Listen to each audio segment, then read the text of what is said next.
আসসালামু আলাইকুম। আপনারা অনেকেই আমাকে একটা কোয়েশ্চেন করেন যে ভাইয়া আমি অনেক কষ্ট করে কিছু টাকা জমিয়ে একটা পিসি কিনেছি। পিসি কেনার পর আমি এডিটিংও শিখলাম। কিন্তু আমি না এখন কোনো ক্লায়েন্ট জেনারেট করতে পারছি না। কোনো একটা টাকাও আর্নিং করতে পারছি না। কি করব আমি? তাদের জন্য আজকের এই ভিডিওটা। আমরা এর আগে আমাদের অনেকগুলো ভিডিওতে দেখিয়েছি কিভাবে আপনারা এডিটিং এর ক্লায়েন্ট জেনারেট করতে পারেন। তবে আজকের এই ভিডিওতে আপনাদের সাথে এমন ২টা সিক্রেট ট্রিক্স শেয়ার করব যেগুলো যদি আপনারা আপনাদের এডিটিং ক্যারিয়ারের মধ্যে অ্যাপ্লাই করেন তাহলে আলহামদুলিল্লাহ আপনারা কিছুদিন পরে হলেও অনেক ভালো কিছু ক্লায়েন্ট পাবেন এবং হিউজ পরিমাণে ক্লায়েন্ট পাবেন, যেটা আমি পাচ্ছি, আমার কিছু ভাই ব্রাদার্সরাও পাচ্ছে। সো এই ট্রিক্সটা আপনাদের সাথে আজকের এই ভিডিওতে শেয়ার করব। সম্পূর্ণ ভিডিও জুড়ে আছি আমি সজীব ইসলাম ফ্রম ম্যাক্সিং প্রোডাকশন। আমি এবং আমার ভাই ব্রাদার্সরা যে সিক্রেট ট্রিক্সটা আমাদের এডিটিং ক্যারিয়ারের মধ্যে আমরা অ্যাপ্লাই করেছি সেটা হচ্ছে show up plus networking. So এই দুইটা জিনিস যে কতটা ইম্পর্টেন্ট, যখন আপনারা এটা রেজাল্ট পাবেন তখন আপনি এটা বুঝতে পারবেন, এর আগে আপনি আসলে এটা বুঝবেন না। আমি আপনাদেরকে দুইটা উদাহরণ দিব, একটা আমার থেকে আর একটা আমাদের ইন্ডাস্ট্রির কোনো এক ভাই থেকে যাকে আপনারা সবাই চিনেন। প্রথমে অন্য ভাইকে দিয়ে শুরু করি। সায়েদ ফাহাদ নামে ভাইকে তো আপনারা সবাই চিনেন না?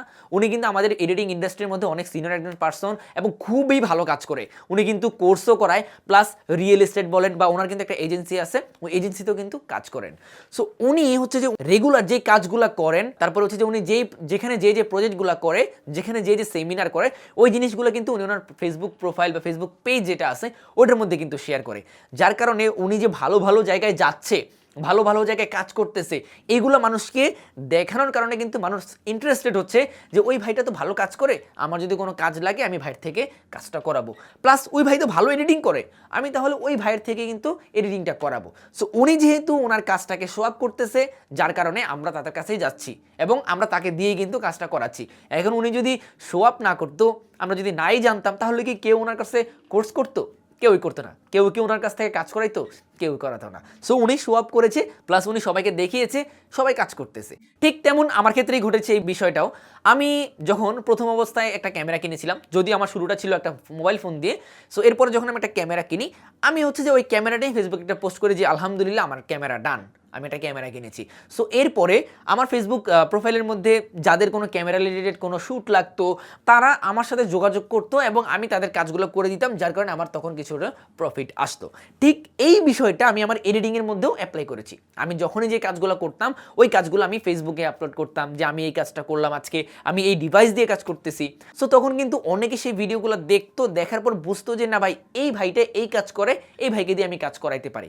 সো এখান থেকে আমার মোটামুটি বেশ কিছু ক্লায়েন্ট চলে আসে। এর পাশাপাশি আমি যদি আপনাদেরকে বলি, আমরা রিসেন্টলি হচ্ছে যে অনরের একটা প্রজেক্ট করার জন্য টিটিপির ওয়াহিদ ভাইয়ের সাথে আমরা শ্রীমঙ্গলে গিয়েছিলাম, ওইখানে একটা ভিডিও করেছিলাম এবং ওই ভিডিওটার মাধ্যমে কিন্তু আমার বেশ কিছু ক্লায়েন্টও চলে আসছে, যদিও ভিডিওটা ভিউ কম হয়েছে তারপরেও দেখেছে অনেকে।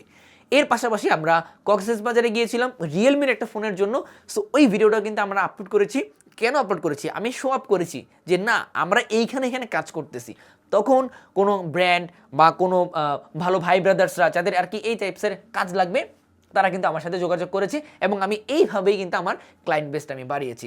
সো আশা করি আমি কি বোঝাতে চেয়েছি, আপনারা যেটাই করেন না কেন ওইটা একটু শো আপের মধ্যে রাখবেন ভাই। এখন শো আপ বলতে আমি ওইটা বুঝাচ্ছি না আমার কাছে একটা আইফোন আছে, এই যে লন আইফোন, এই আইফোন দিয়ে এটা করা যায়, আমি সুন্দর সুন্দর ছবি তুলতেছি, মিরর পিক চলতেছি, এই টাইপসের কিন্তু না। সো আমি বলবো আপনারা শো আপ করেন আপনার কাজকে, ঠিক আছে? তাহলে কিন্তু আপনারা একটা ভালো বেনিফিট পাবেন।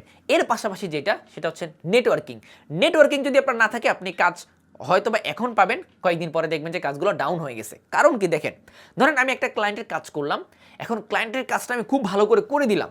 এখন করে দেওয়ার পরে সেই ক্লায়েন্টের কাছে যদি অন্য কেউ আসে যে ভাই আপনি থেকে কাজটা করাইছেন, আমাকে যদি একটু লিঙ্ক মানে একটু ধরাই দিতেন আর কি। সো তখন কিন্তু সেই ক্লায়েন্ট আপনার নাম্বারটাই আগে তাকে দিবে যে ভাই আমি ওনাকে দিয়ে কাজ করাইছি, উনি কাজটা খুব ভালো করেছে, এবং আপনি চাইলে ওনার সাথে কথা বলে কাজটা করতে পারেন। সো আলটিমেটলি কী হলো, আপনারই কিন্তু লাভ হলো। সো এইভাবেই কিন্তু নেটওয়ার্কিংটা বাড়ে। এখন আপনি নেটওয়ার্কিংটা চাইলে যদি না বাড়ান, দেখেন আপনি একটা কাজ করে দিলেন একটা ক্লায়েন্টকে, সেই ক্লায়েন্ট আপনাকে 2-3 বার রিভিশন দিল, আপনি বললেন যে না ভাই 2-3 বার রিভিশন দেওয়া যাবে না, একবারের বেশি আমি রিভিশন দেই না। তখন ওই ক্লায়েন্টের কাছে যখন আরেকটা ক্লায়েন্ট যাবে যে ভাই আমার তো এই কাজটা লাগবে, তখন কিন্তু আপনার নাম সে বলবে না, কারণ আপনি তাকে স্যাটিসফাইডই করতে পারেন নাই। সো এইভাবে আপনার নেটওয়ার্কিংটা খুবই বেশি বাড়াতে হবে। সো এই শো আপ প্লাস নেটওয়ার্কিং, এই দুইটা বিষয় যদি আপনারা কন্টিনিউ রাখতে পারেন, তাহলে আশা করা যায় 1-1.5 বছরের মধ্যে আপনার অনেক বড় একটা ক্লায়েন্ট বেস তৈরি হয়ে যাবে, যেটা কিন্তু একদম অমূল্য সম্পদ, যেটার কোনো মূল্যই হয় না। সো আমি আপনাদেরকে বলবো যে আপনাদের কাজের শো আপ প্লাস আপনাদের নেটওয়ার্কিংটা একটু বিল্ড আপ করেন, দেখবেন যে হিউজ পরিমাণে কাজ পেয়েছেন। যদিও এই জিনিসটা কিন্তু একদিনে হবে না, এইটা আপনাকে আস্তে ধীরে রেজাল্ট দিবে। তবে যদি আপনি একদিন বা এক সপ্তাহের মধ্যে কাজ পেতে চান, সেক্ষেত্রে আমাদের এক্সট্রা কিছু ভিডিও আছে, চাইলে আপনি ওগুলো দেখে নিতে পারেন। অথবা আমরা সামনে আরও বেশ কিছু কন্টেন্ট নিয়ে আসবো এগুলো নিয়ে, যদি আপনাদের রেসপন্স পাই আর কি। ঠিক আছে, সো আশা করি আমি কোন জিনিসটা বোঝাতে চেয়েছি আপনারা খুব ভালোভাবে বুঝতে পেরেছেন। সো এই দুইটা বিষয় আপনারা একটু কন্টিনিউ করবেন, তাহলে আশা করি কাজ নিয়ে কোনো টেনশন হবে না, আপনারা কাজ ইনশাল্লাহ পাবেন। সো ভিডিওটা আপনাদের কাছে কেমন লেগেছে সেটা আপনারা অবশ্যই কমেন্টে কমেন্ট করে জানাবেন, এবং নেক্সট টাইম আপনারা কোন ধরনের ভিডিও চান চাইলে সেটাও কিন্তু জানাতে পারেন। সো আজকে তাহলে ভিডিওটা এখানে রাখছি। আপনারা সবাই ভালো থাকেন, সুস্থ থাকেন। আসসালামু আলাইকুম।